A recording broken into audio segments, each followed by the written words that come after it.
Bem, mas como nós, na semana passada, começamos a falar a respeito de Mateus, capítulo 18, nós vamos dar continuidade hoje, ok? A semana passada nós falamos do texto de Mateus, que esse texto faz parte dos 5 grandes sermões que Jesus pregou antes, de ir para Jerusalém. E esse daqui, no caso, é o 4º grande sermão. No caso, esse é o último, Depois que ele chega em Jerusalém, ele tem mais um outro sermão que ele vai pregar. Mas esse é o último antes de entrar em Jerusalém. E quando nós observamos o capítulo 18, nós vemos algumas coisas que Jesus vai destacando, alguns pontos que são extremamente importantes. E a semana passada nós vimos do verso 1 ao verso 9, quando nós destacamos aqui que o Senhor, Ele nos leva a nos tornarmos como crianças. Ele nos traz à memória, olha, tem habilidades que você desenvolve enquanto criança, que à medida que você vai crescendo, você não deve jogar fora, você deve aperfeiçoá-las. Por exemplo, a oração, o falar com o Pai, a necessidade de depender do Pai. Nós, quando somos crianças, nós dependemos do Pai, da mãe, para pegar na mão, para aprender a andar, para aprender a falar, para aprender a comer, para aprender a ir para lá e para cá. Mas à medida que nós vamos crescendo, não preciso mais da sua mão para ficar de pé, não preciso mais do seu apoio para andar, não preciso mais que você fale por mim, agora eu posso falar, não preciso mais depender de você, agora eu tomo as minhas decisões. Não é assim que a gente acaba fazendo na nossa vida? No reino não pode ser assim. É isso que o Senhor está falando. Olha, você aprendeu a depender do Pai desde criança, então continue dependendo dEle depois de adulto. Continue dependendo dEle, sabendo que Ele tem cuidado de você desde antes da fundação do mundo. Ele já cuidava de você, Ele já zelava por você. Então, como eu até exemplifiquei, como um jogo, Os adolescentes gostam muito de jogos.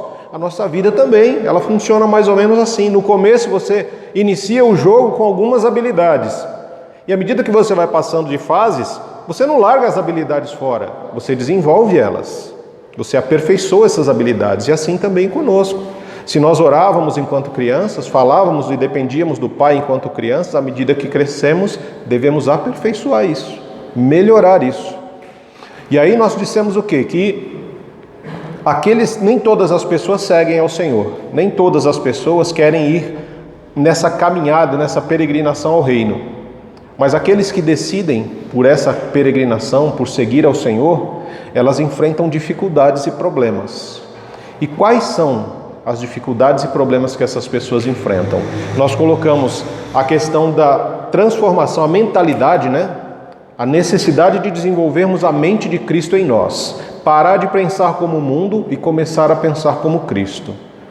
Porque o texto diz, quem é o maior no reino dos céus? Eles estavam ainda com a mentalidade do mundo, querendo caminhar para o reino. E Jesus nos leva, olha, não dá para pensar assim, precisa mudar. Então a sua mente precisa ser transformada. E depois, esse é um problema, a mentalidade que precisa ser transformada. E o outro problema é a questão dos escândalos. E o que é tomar cuidado com os escândalos? O escândalo é você falar uma coisa e fazer outra. Nós falamos de santidade, mas vivemos em pecado. Nós falamos em fidelidade, mas adulteramos. Nós falamos em sermos honestos, mas estamos roubando. Isso causa escândalo. E o mundo adora ver a igreja fazendo isso. Gosta demais quando ela encontra, olha lá, o crente lá está roubando, o crente está adulterando, o pastor daquela igreja, olha lá que ladrão. Olha lá aqueles crentes ali que falam que Deus é isso, Deus é aquilo, mas olha só o que eles fazem. Isso é escândalo. É você falar uma coisa, mas viver outra. É uma vida que não consegue interagir com o que nós falamos e o que nós fazemos. A nossa prática é diferente da nossa teoria. No Novo Testamento, Jesus chama isso de farisaísmo.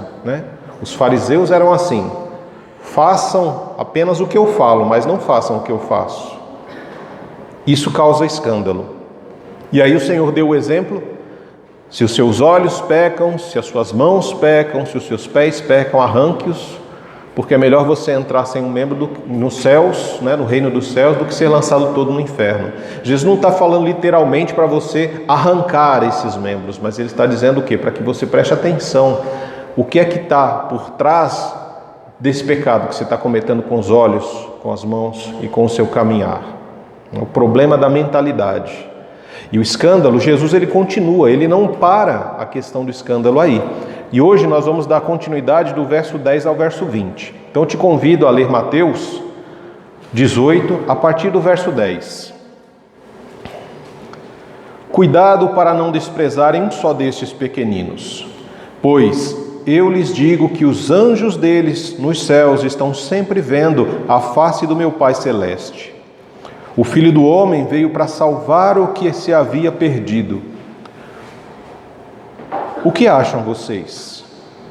Se alguém possui 100 ovelhas e uma delas se perde, não deixará as 99 nos montes e indo procurar a que se perdeu? E se conseguir encontrá-la, garanto-lhes que ele ficará mais contente com aquela ovelha do que com as 99 que não haviam se perdido.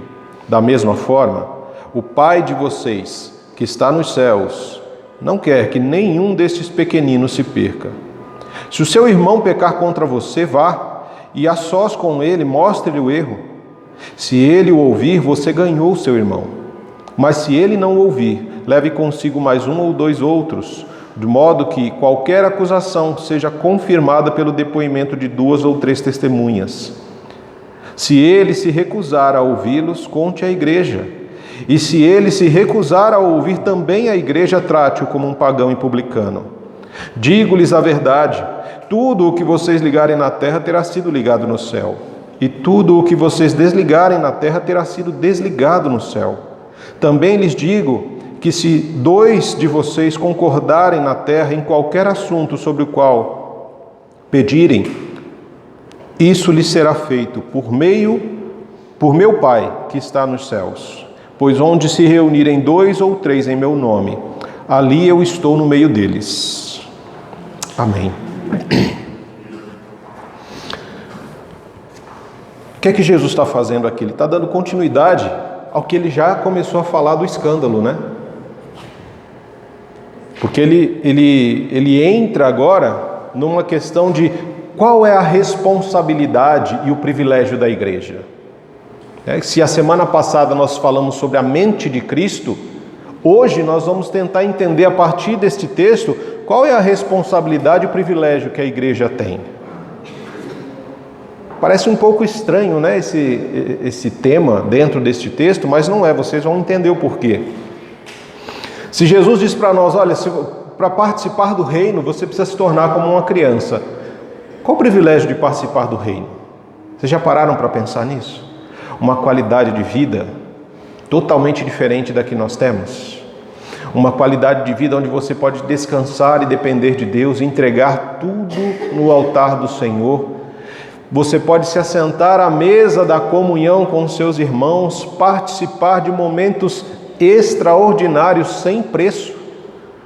Momentos em que você pode se alegrar, cantar, louvar ao Senhor, celebrar a oportunidade, o privilégio que o Senhor te deu de viver eternamente ao lado dele, de não passar pela segunda morte, mas experimentar algo eterno, num lugar onde não haverá mais dor, não haverá mais sofrimento, não haverá mais sofrimento. Um lugar onde nós não vamos precisar mais dormir e acordar, porque estaremos eternamente louvando ao Senhor. Um lugar onde nós podemos nos ajoelhar quando tudo parece que está desabando, fechar os nossos olhos e com uma simples oração sermos transportados para o reino dos céus, trazendo o céu até a nossa presença por meio de uma simples oração. Privilégios que a igreja do Senhor já desfruta hoje e que infelizmente nem todos fazem uso desse privilégio, né? A oração, o saber a vontade de Deus para a nossa vida, o direcionamento, ouvir a voz do Senhor por meio do Espírito Santo tratando conosco, São privilégios. E aí você pode perguntar assim, tá, mas se existem tantos privilégios assim, por que as pessoas saem das igrejas? Por que as pessoas abandonam a comunidade dos santos? E é exatamente isso que Jesus está tratando aqui. Nós temos o privilégio de sermos recebidos, acolhidos, somos tirados de um reino de trevas e transportados para um reino de luz, para um relacionamento de intimidade, de profundidade com o Pai e com os nossos irmãos. E por que alguém sairia da igreja? Se depois a gente falou tanta coisa boa, o privilégio de ser igreja, de estar na igreja, por que alguém sai da igreja? Abandona a comunidade dos santos, abandona esta caminhada cristã. É isso que Jesus trata do verso 10 até o verso 14. Ele fala de alguém que foi ferido na comunidade, alguém que foi ferido na igreja. E aqui ele usa inclusive a parábola da ovelha perdida. Mas nesse contexto que Jesus está usando aqui em Mateus, ele está falando da igreja. O irmão que saiu do mundo, foi transportado para a igreja, das trevas para a luz. Agora ele está experimentando o que é ser um filho da luz, um filho de Deus, desfrutando de tudo que a gente falou, de coisas boas, de privilégios que nós temos quando nos tornamos igreja e somos igreja. Mas algo acontece para que essa pessoa saia da igreja. E aí, assim, nós podemos pensar, tem várias questões, de repente, que as pessoas saem da igreja.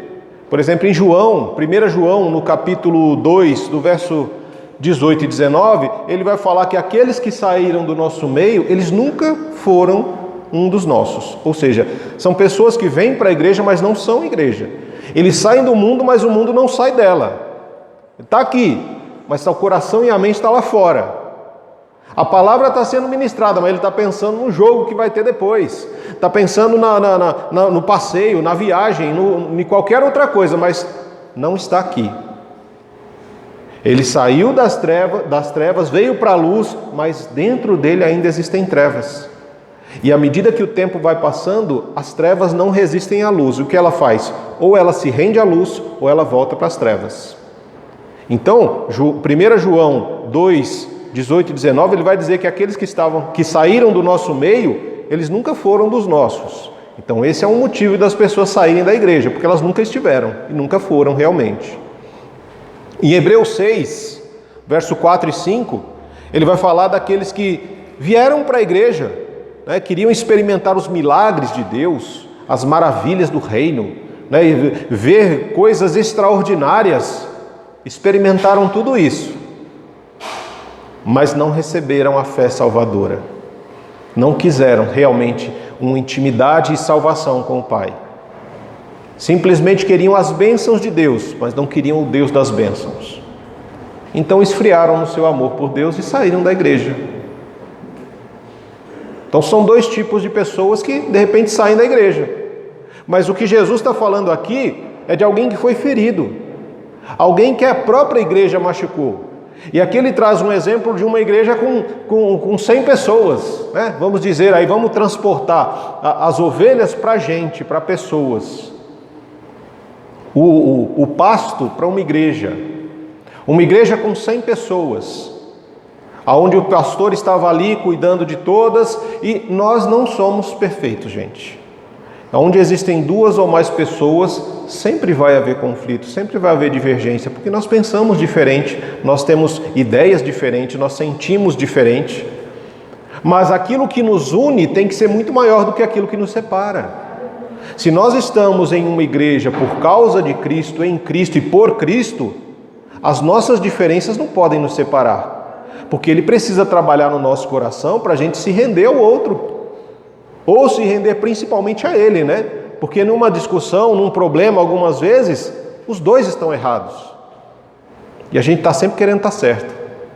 Então, o que ele mostra para nós é que existia lá esta igreja, essa pessoa também foi acolhida, 100 pessoas ali em compartilhamento, em comunhão, em privilégio de oração, estudo, em crescimento, mas alguma coisa foi falado, alguma coisa foi feita, uma atitude, alguém se machucou.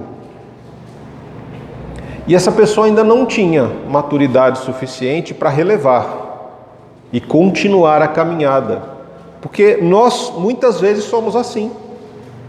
Quando alguma coisa nos desagrada, não vou mais para a igreja.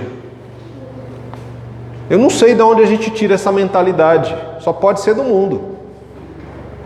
Perdi o emprego, não vou mais para a igreja. Briguei com a mulher, com o marido, não vou para a igreja. Briguei com os meus pais, não vou para a igreja. O que a igreja tem a ver com você ter brigado, com você estar desempregado? Se é exatamente na igreja, no lugar de comunhão, que nós fortalecemos o nosso coração e passamos a enxergar as circunstâncias acima da tempestade.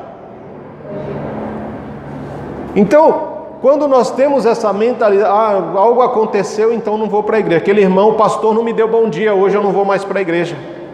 O irmão não falou comigo hoje, não vou mais para a igreja. E essa pessoa se afasta. Quantas vezes o pastor falou um negócio lá na ministração que eu não gostei, eu não concordo, não vou mais para a igreja. Várias vezes isso acontece, irmãos. E aí o que acontece? O que Jesus fala assim? Olha, o irmão foi machucado, se afastou da igreja, se afastou do lugar ali de comunhão. Como é que a gente faz? E aí Jesus vai orientar. Olha, deixa lá todos os outros, porque não houve sensibilidade para o acolhimento, para compreender que, poxa, o irmão acho que se magoou. Porque a gente machuca as pessoas, a gente às vezes nem percebe, né? E aí o irmão para de vir ou para de falar com a gente, e a gente segue o jogo e fala, sei lá, não está falando comigo, deixa ele para lá. Isso não é atitude de irmão. Jesus falou, então eu deixo as 99 ali na igreja, eu vou lá buscar aquela que está perdida, aquela que foi machucada, aquela que foi ferida. E ele vai.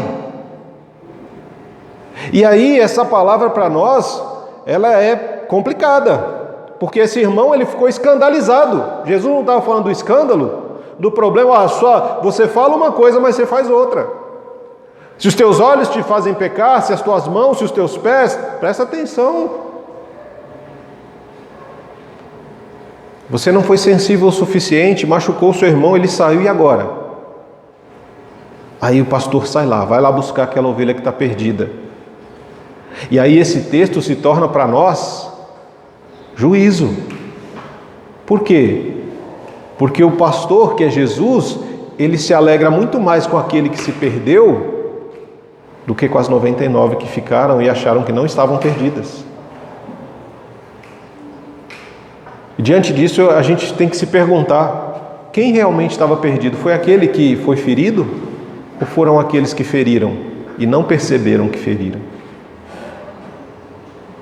Aqueles que ficaram, os 99 ficaram, por que os 99 não foram atrás? Porque ainda falta a sensibilidade do reino, falta entender, falta a mentalidade de Cristo para olhar e compreender, poxa, algo aconteceu, aquele irmão foi ferido, vamos acolhê-lo. E aí não precisa aqui ser só o pastor, irmão, pode ser qualquer um, irmão. Pode ir buscar aquele que está perdido. Basta ter sensibilidade, maturidade espiritual para isso. Essa é a primeira parte que Jesus nos fala de forma dura, né? Quando ele coloca, olha, cuidado para não desprezarem um só destes pequeninos. E nós já vimos que o pequenino aqui é a representação da criança no Antigo Testamento, ali no Novo Testamento. Quando fala-se de criança, está falando de alguém fraco, alguém que é abusado por uma sociedade que só busca o lucro, o sucesso. Alguém que não é reconhecido por ninguém. E Jesus fala, cuidado para não desprezar. Será que nós temos desprezado o nosso irmão? Será que você, no seu relacionamento como igreja, você tem desprezado alguém? Cuidado para não desprezar. E ele fala dos anjos, né? Que cada um de nós tem anjos que cuidam de nós e que estão sempre diante da face de Deus, como o próprio Cristo fala. Esses anjos estão constantemente diante da face de Deus. E vocês acham que o anjo ele vai levar, olha, sabe aquele irmãozinho ali? Então, aquele irmão machucou aquele outro, mas para ele está tudo bem, está tudo certo. Se nós estamos num ambiente em que pessoas são machucadas, e Jesus aqui, do verso 10 até o verso 14, ele falou daquele que foi machucado. Como é que se faz? Vamos ao encontro dele, vamos resgatá-lo, né? Vamos trazer de volta para o momento de comunhão, vamos resgatar nele a imagem de Cristo, mostrando Cristo a ele. Essa é a primeira parte, aquele que foi ferido. Mas Jesus não trata só daquele que foi ferido, mas ele trata também daquele que feriu. E aí é quando ele entra do verso 15 até o verso 18.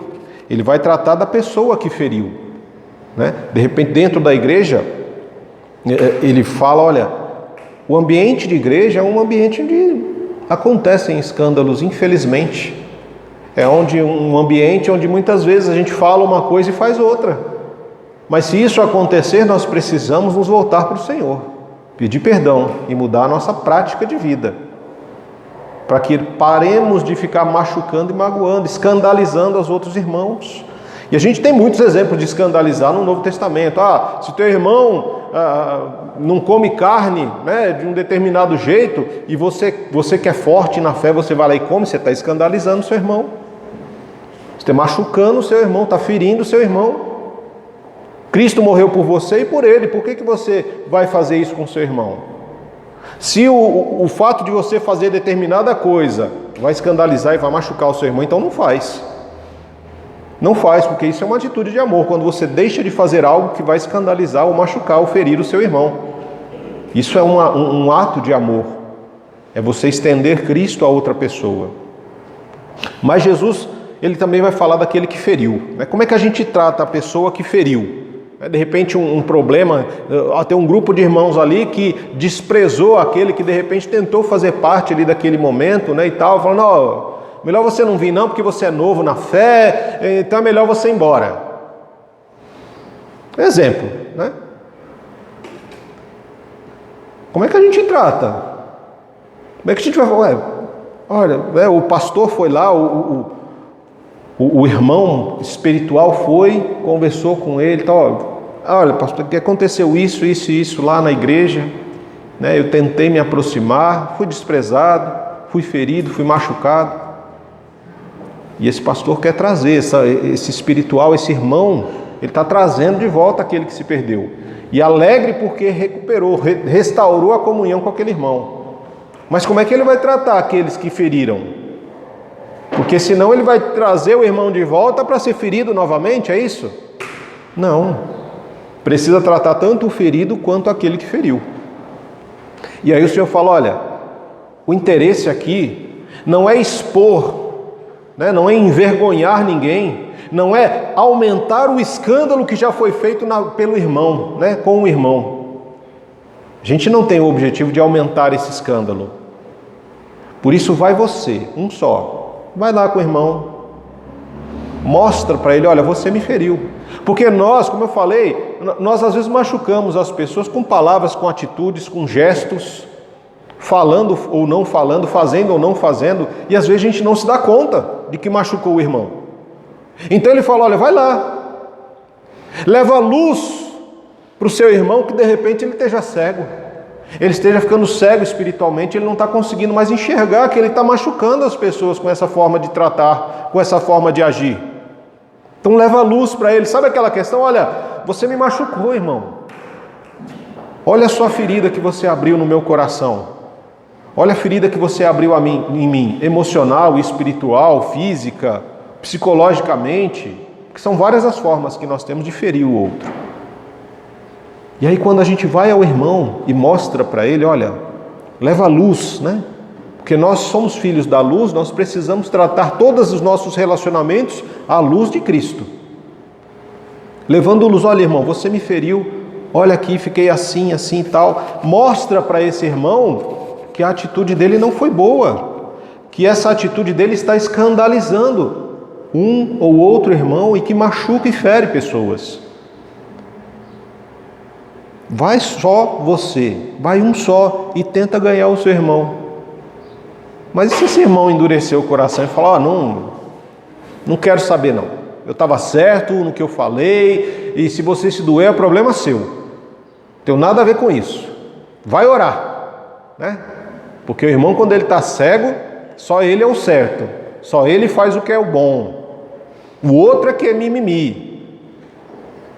Então Jesus fala, bem, se você foi sozinho para tentar ganhar o irmão, sem aumentar o escândalo, sem aumentar e expor o irmão na sua falha, porque nós não estamos aqui para expor a falha do outro, para envergonhar o outro, mas nós estamos aqui para acolher as nossas falhas e celebrar as nossas virtudes, que são desenvolvidas a partir de um relacionamento com Jesus.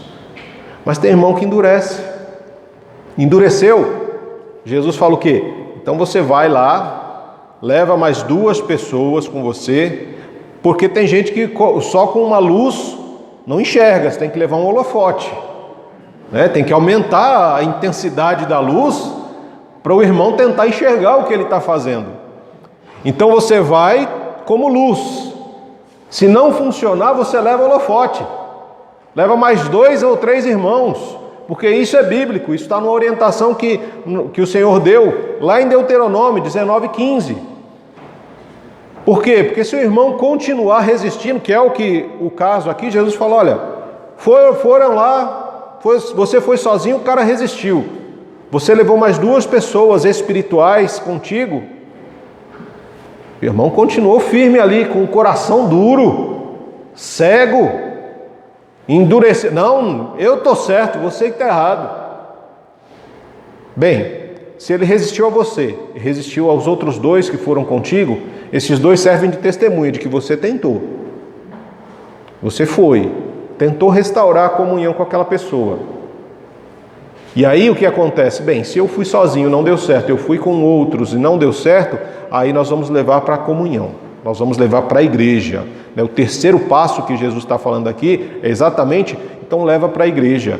A igreja, a palavra igreja no Novo Testamento, aqui nos Evangelhos, essa é a segunda vez que a palavra aparece. A primeira vez é quando o Senhor fala com Pedro, né? Lá no capítulo 16, que ele pergunta para os discípulos, olha, quem os outros dizem que eu sou?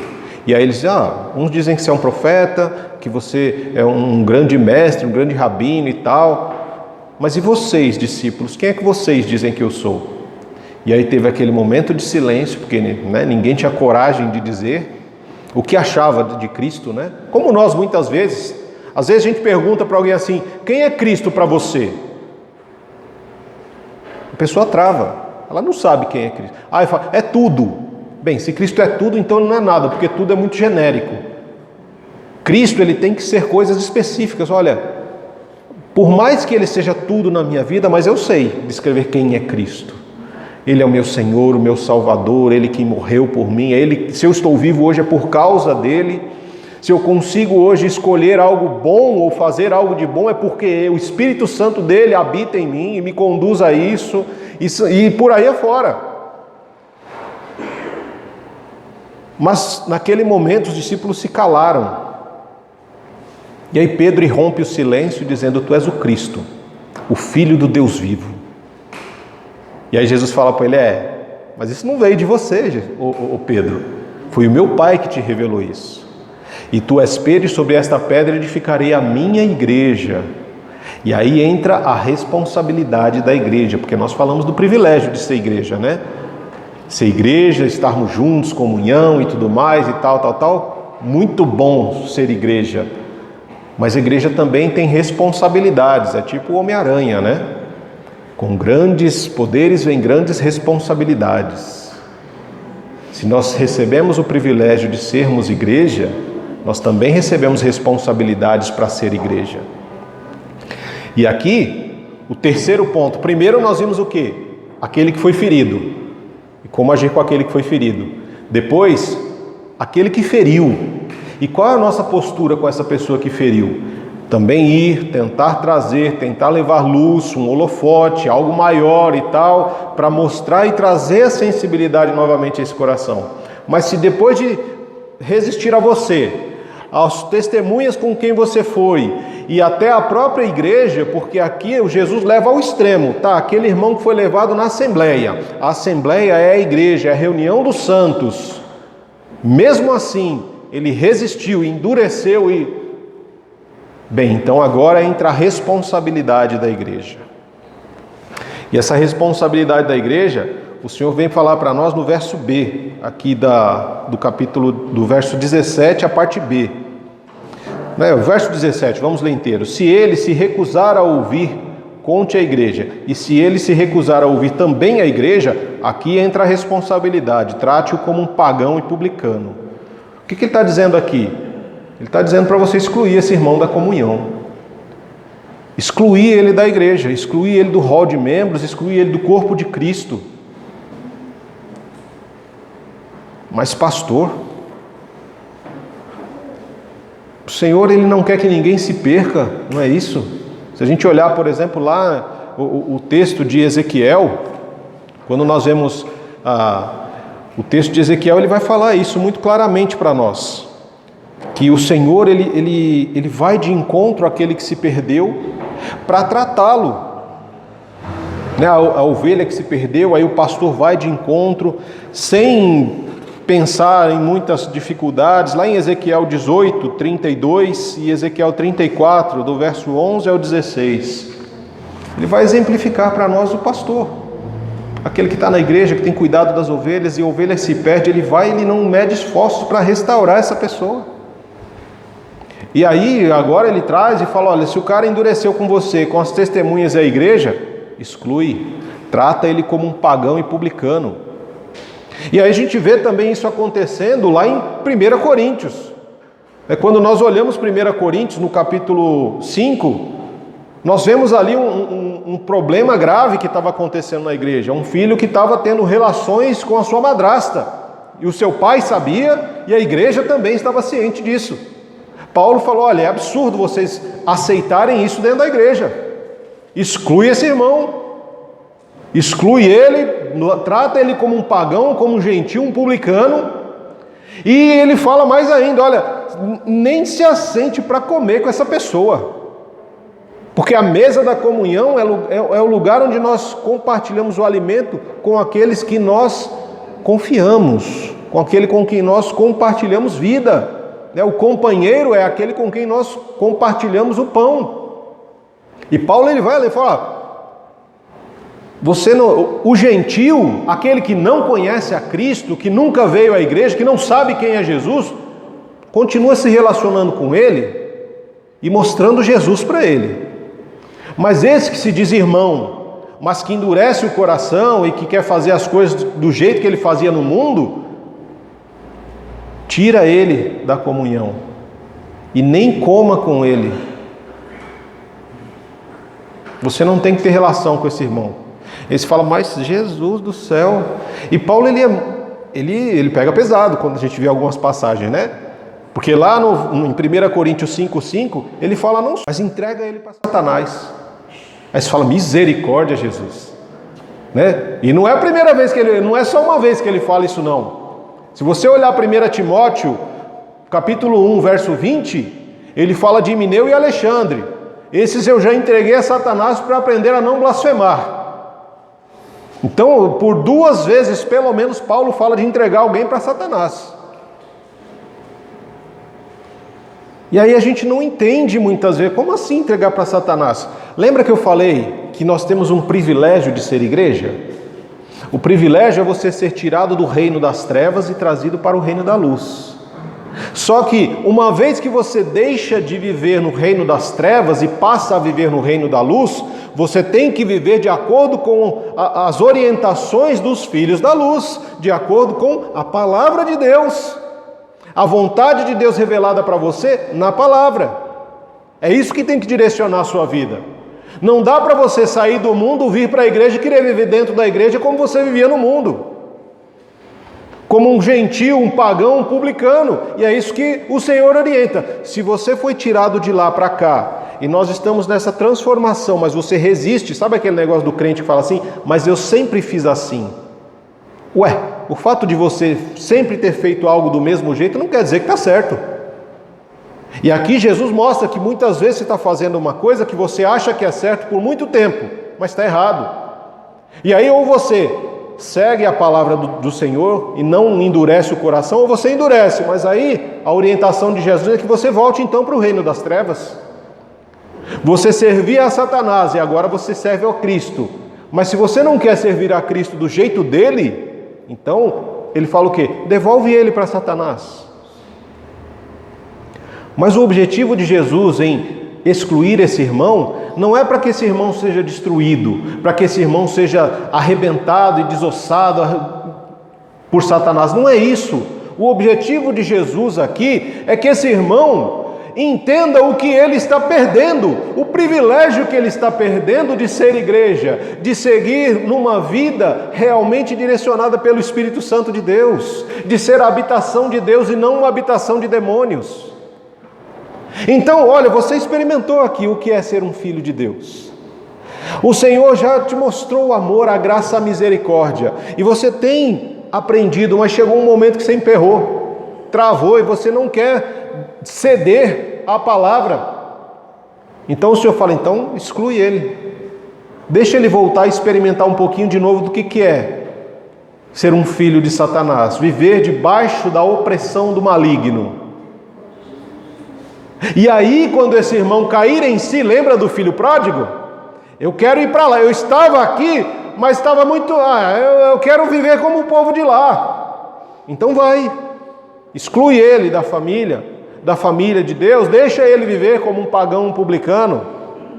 E aí depois que ele for totalmente assolado, oprimido, pisado por Satanás, vai chegar o momento em que esse irmão vai cair em si, como o filho pródigo. Poxa, na casa do meu pai, os servos comem muito melhor do que eu aqui com os porcos. E aí, quando esse irmão cair em si, ele vai voltar, ele vai pedir perdão ao Senhor por ter resistido. Ele vai compreender que o lugar onde ele estava era um lugar de amor, de comunhão, de paz, de tranquilidade, de direcionamento para o reino. E ele vai pedir ao Senhor, Senhor, derruba as barreiras do meu coração. Derruba a dureza que o meu coração fez contra ti, ó Pai. Irmãos, igreja, me perdoa. Perdão, irmãos. Ele vai voltar à assembleia e vai pedir perdão a esses irmãos, para que haja reconciliação, para que haja novamente a reintegração desse irmão na comunhão. Mas é duro você ter que excluir um irmão, e eu digo isso com propriedade. É duro você ter que excluir alguém. Por isso que nós precisamos estar atentos ao verso 19 e 20. Por quê? E aí eu digo para você, como que essa responsabilidade é dada à igreja? Como que a igreja tem autoridade, como ele diz aqui, Tudo que vocês desligarem vai ser na terra, vai ser desligado no céu. Se você ligar, vai ser ligado. Como que nós temos esse tipo de autoridade? Nos tempos de Jesus, quando os rabinos, eles tinham uma interpretação da lei, isso era chamado de o jugo do rabino. Por exemplo, aqui eu estudei a Bíblia lá, e aqui eu tenho em mãos a minha interpretação das Escrituras. Eu sou um sábio, eu sou um mestre aqui entre aqueles que ensinam, e eu já estudei toda a lei e eu tenho uma interpretação da lei. Essa minha interpretação da lei era chamada de o jugo do rabino.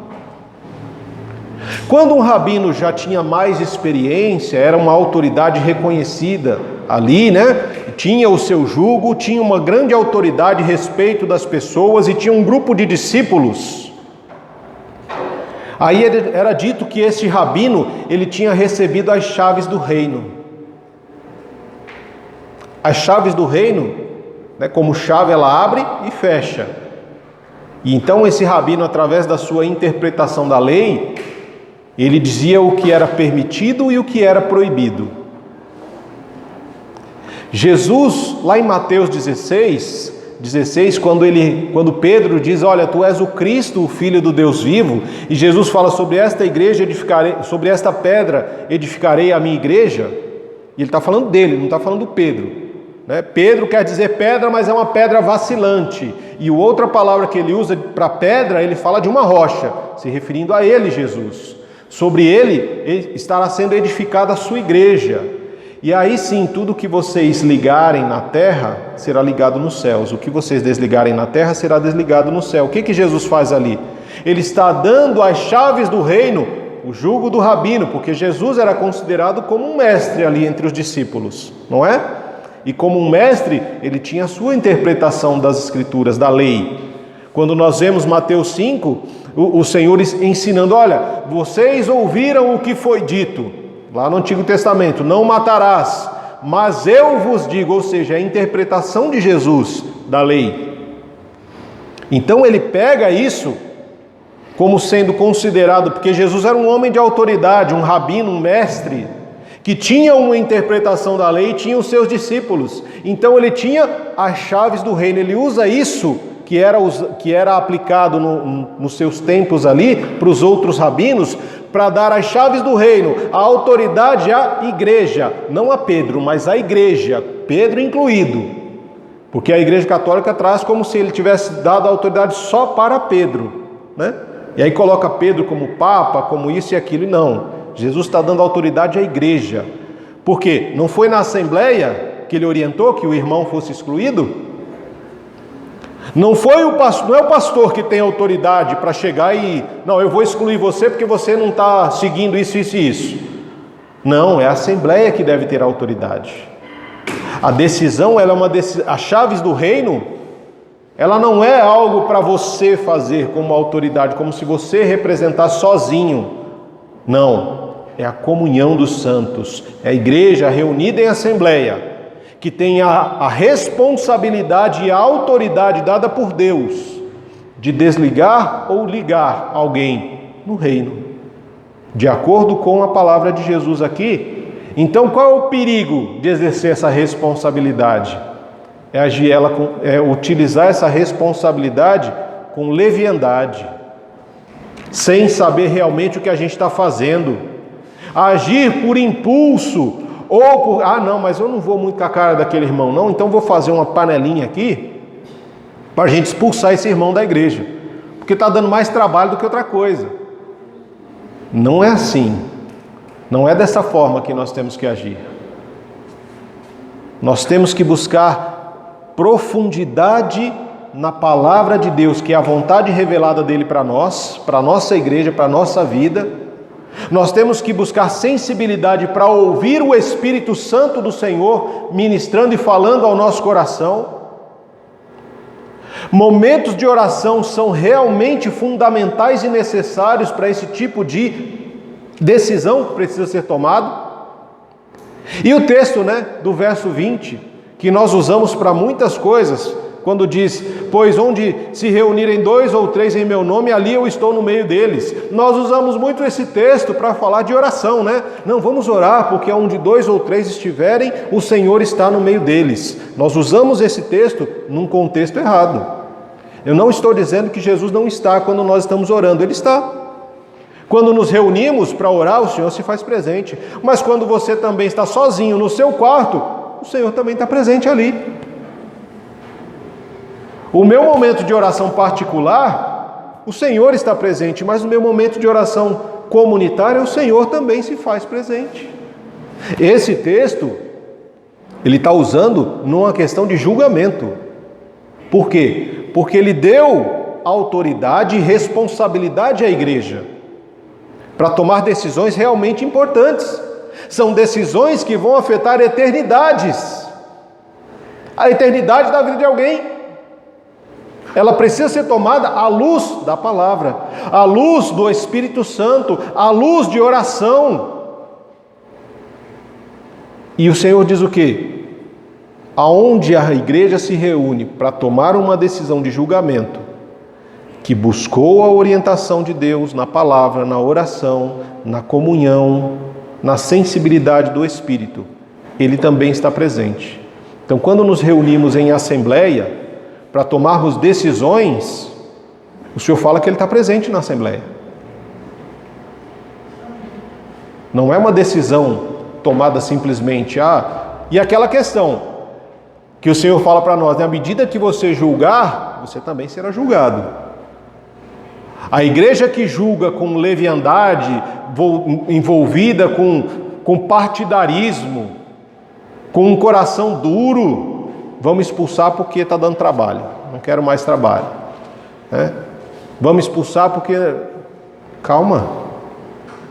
Então foi por causa disso que vocês decidiram excluir o irmão da comunhão?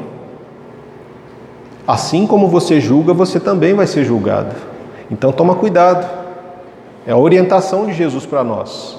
Então nessa passagem ele nos mostra o privilégio de ser igreja e também a responsabilidade, que não é pequena, de ser igreja. Mas aí a gente fala assim, então expulsou, acabou, já era. Lembra de uma coisa. Lembra. Olha o que a palavra do Senhor fala para nós em 2 Pedro 3,9. O Senhor não demora em cumprir a sua promessa, como julgam alguns. E aqui ele está falando da volta de Jesus, tá? Pedro lá, nesse contexto, está falando da volta de Jesus. Algumas pessoas dizem que ele está demorando muito, então ele nem vem mais, né? Então esquece, vamos viver a vida. O Senhor não demora em cumprir a sua promessa, como julgam alguns. Pelo contrário, Ele é paciente com vocês, não querendo que ninguém pereça ou que se perca, mas que todos cheguem ao arrependimento. A orientação é o quê? Excluir o irmão da comunhão, excluir o irmão da celebração, ele não faz mais parte do corpo de Cristo aqui na igreja, mas não é para você largar ele e deixar ele lá. Paulo, em 2 Coríntios, lá no capítulo 2, ele vai falar assim, depois de algum tempo, vai atrás do irmão, deixa ele um pouquinho lá na mão de Satanás para ele aprender, para ele poder realmente entender o que ele está perdendo, mas depois você vai atrás dele. Vai atrás dele, porque é necessário que seja criado nele uma tristeza que o leve ao arrependimento, que é a tristeza provocada por Deus. Deus produz tristezas muitas vezes na nossa vida, mas para nos levar ao arrependimento, e não para nós sermos destruídos.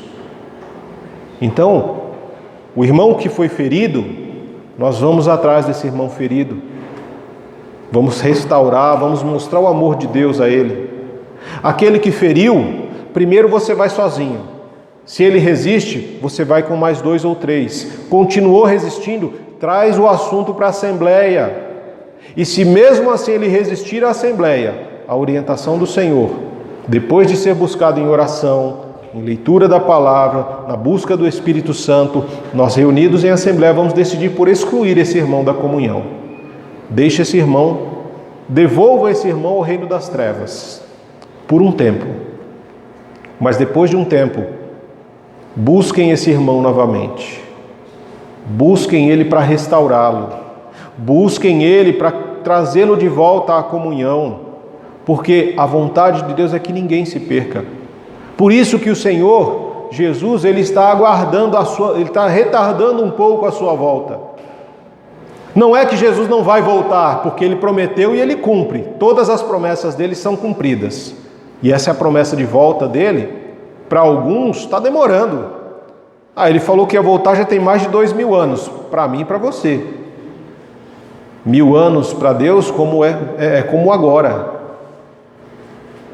Ele não está preso no tempo como nós.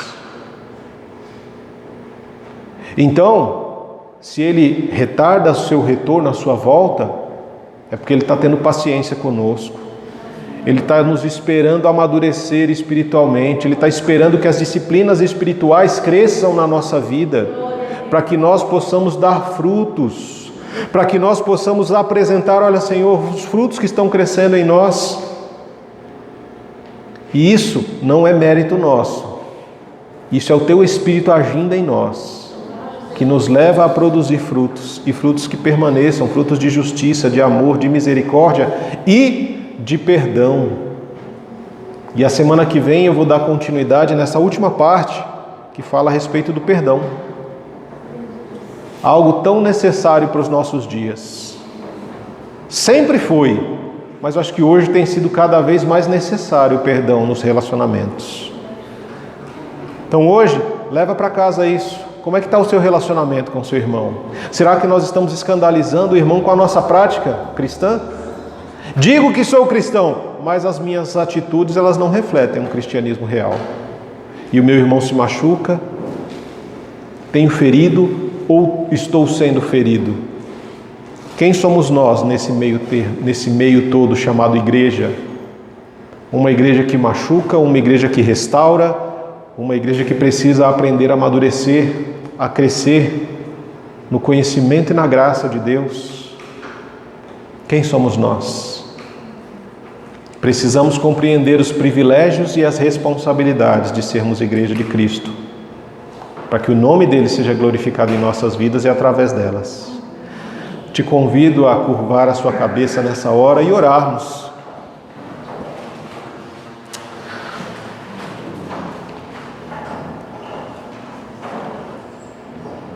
Graças te damos, Senhor. Graças te damos pela tua misericórdia, pela tua longanimidade, pela tua paciência conosco. Graças te damos porque o Senhor nos tirou de um reino de trevas e nos trouxe para um reino de luz. Te louvamos, Senhor, porque o Senhor tem para nós algo tão intenso, profundo e verdadeiro, que são relacionamentos transformadores, que mudam, convertem a nossa mente, transformam as nossas emoções, que transformam as nossas atitudes, Senhor. Mas muitas vezes nós resistimos ao teu amor, resistimos ao teu cuidado e endurecemos o coração, Pai. Tem misericórdia de nós, Senhor. Não nos permita voltar novamente para o reino das trevas, mas que todas as barreiras que nós construímos contra a tua palavra caiam por terra em nome de Jesus. Que não venhamos resistir ao teu amor, porque o Senhor já disse, inclusive ao apóstolo Paulo, que resistir ao Senhor só vai nos causar dor e mais sofrimento. Que as barreiras que construímos, elas possam realmente ser conduzidas ao chão, ó Pai.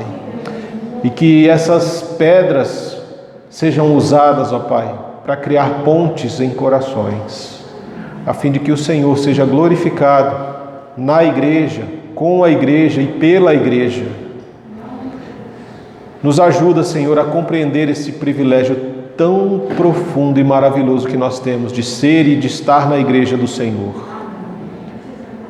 E principalmente, Pai, nos ajuda a exercermos a responsabilidade de ser igreja com maturidade, com oração, com sensibilidade ao Espírito, com profundidade no estudo da Tua Palavra.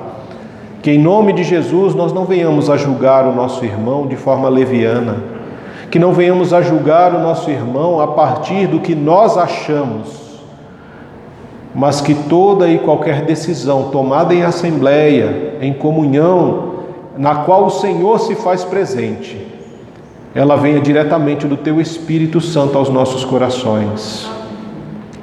E principalmente, Senhor, trabalhe em nós, para que a gente possa buscar o perdido, porque a Tua Palavra nos diz claramente, Senhor, que o desejo de Deus não é que ninguém se perca, o Pai não quer que ninguém se perca, e por isso Ele enviou o Filho do homem que veio para salvar o que havia se perdido.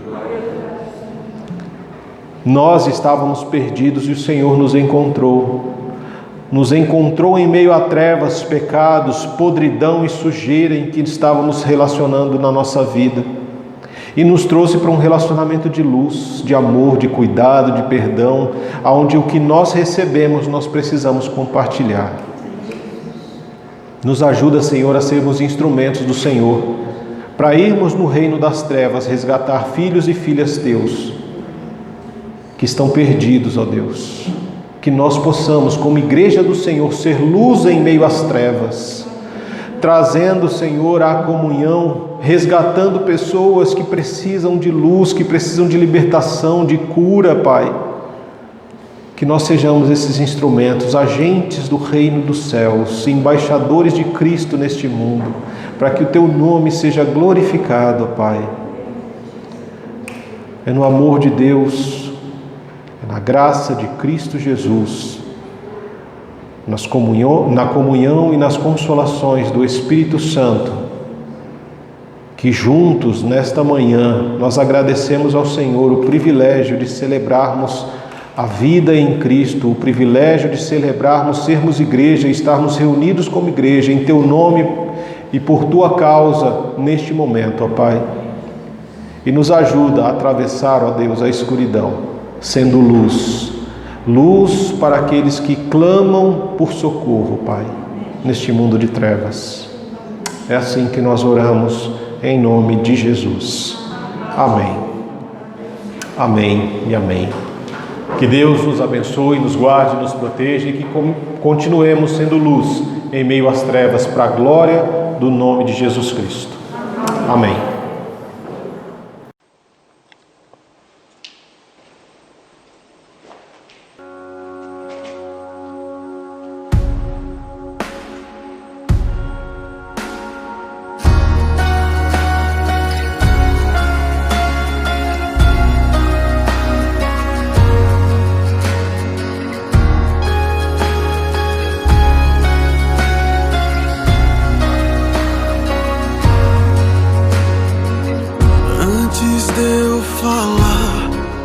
Cantava sobre mim. Tu tens sido tão, tão bom pra mim. Antes de eu respirar, sopraste tua vida em mim. Tu tens sido tão, tão bom pra mim. Impressionante, infinito e ousado amor de Deus, oh, que deixa as 99 só pra me encontrar. Não posso comprá-lo, nem merecê-lo, mesmo assim se entregou. Oh, impressionante, ousado amor de Deus,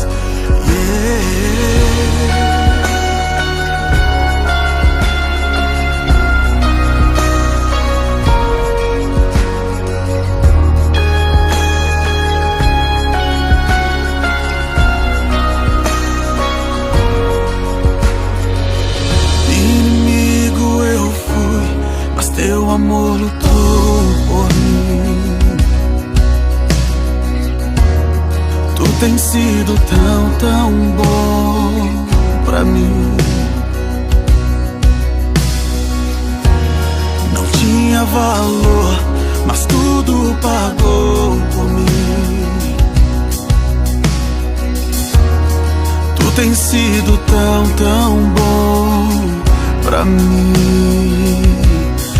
Oh, impressionante, infinito, ousado amor de Deus, oh, que deixa as 99 só pra me encontrar.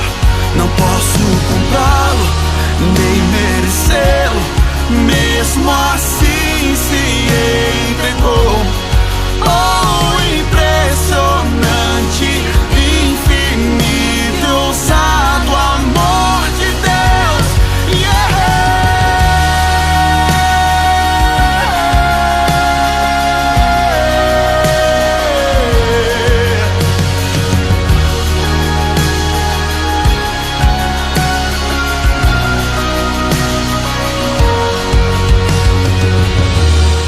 luz para sombras, escala montanhas pra me encontrar.